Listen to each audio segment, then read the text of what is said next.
Le Zohar de ce matin, dans la Chok Israël de Parashat Vayikra, nous commençons un nouveau livre qui va parler de sacrifice. Le Zohar, il emmène le verset dans le Shir Hashirim, Bati legani achoti kala, ariti morim besami, achalti ari im defshi, shatiti nim chalavi ichlu reim shetu veshichu dodim. Il dit que je suis venu dans mon jardin. Le jardin d'Akadosh Baruch Hu, c'est le Ham Israël. Il descend dans ce monde, dans son jardin, dans Batek Nisiot, Batek Midrashon, dans la synagogue, maison études. Il dit, ariti morim besami, achalti ari im defshi, j'ai mangé. Je bu, je mangeais, j'ai bu. Qu'est-ce qu'Akadosh Baruch Hu mange? Qu'est-ce qu'il boit? Alors il dit ici, non, c'est pas que chaque fois qu'il y a quelque chose de nouveau, il faut faire une séouda, dit le Zohar. Alors dans ce cas, il y avait le Mishkan qui se mit sur le pied, et maintenant il faut faire une séouda d'inauguration. Comment on inaugure le Mishkan? Par des sacrifices. De là, on apprend que chaque fois qu'on fait quelque chose de nouveau, il y a un séouda. Vous avez un nouveau bébé? Il y a un séouda. Inaugurer ce bébé dans ce monde, après 8 jours, ça s'appelle le séouda de Brit Mila. Il y a une fille. Elle aussi, c'est très important de faire les kiddush. Le premier Shabbat, après qu'elle est née, une fois qu'on la nomme, ou quand elle va être nommée, c'est bien de faire une kiddush. C'est très recommandé de faire une kiddush. Et plus grand qu'une brit mila, pour ne pas dire shalom, que la personne n'est pas contente d'avoir une fille. Au contraire, les filles emmènent une beracha. Alors dans ce cas, il faut faire une seuda pour inaugurer la venue du monde, dans ce fille dans ce monde.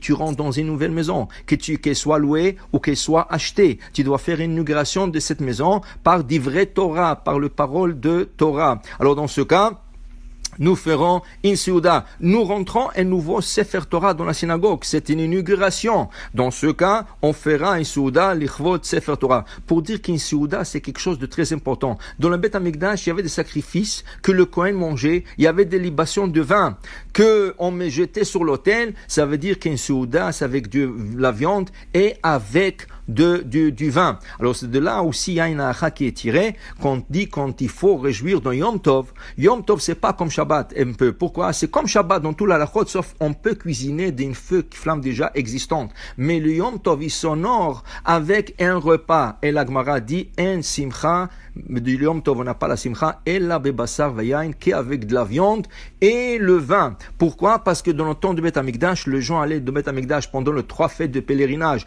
Pesach, Shavuot et Sukkot, et ils emmenaient le shlamim et le korban toda comme sacrifice. Alors dans ce cas, nous en aurons aussi la fête avec des sacrifices et tout, avec de bons repas que nous faisons. Alors pour vous dire que c'est tellement important de manger de la viande et de boire du vin le jour du Yom Tov. Il y a une coutume qui n'est pas du tout une coutume séfarade. C'est une coutume complètement ashkenaz qui commence à se filtrer dans la communauté séfarade, mais c'est pas du tout recommandé. C'est le jour de Shavuot. Le gens, il y a une mitzvah de manger un peu de laitage, mais pas tout à fait un repas. Alors dans ce cas, ils font tout un repas, que ce soit le soir, que ce soit le matin, avec du laitage. Non, la Gemara dit en simcha ela bebassar veyain. Notre simcha c'est avec de la viande et avec du vin et pas avec du laitage. Mais ça on le sera pour Shavuot pour en discuter.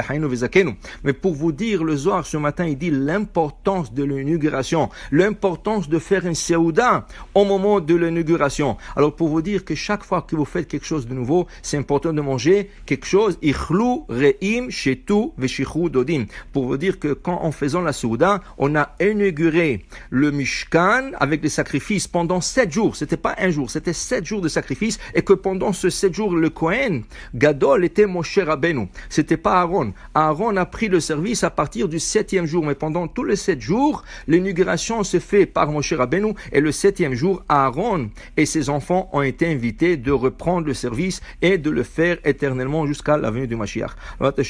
Une bonne journée, bracha v'atzlacha, baruch Adonai le'olam, amen ve'amen.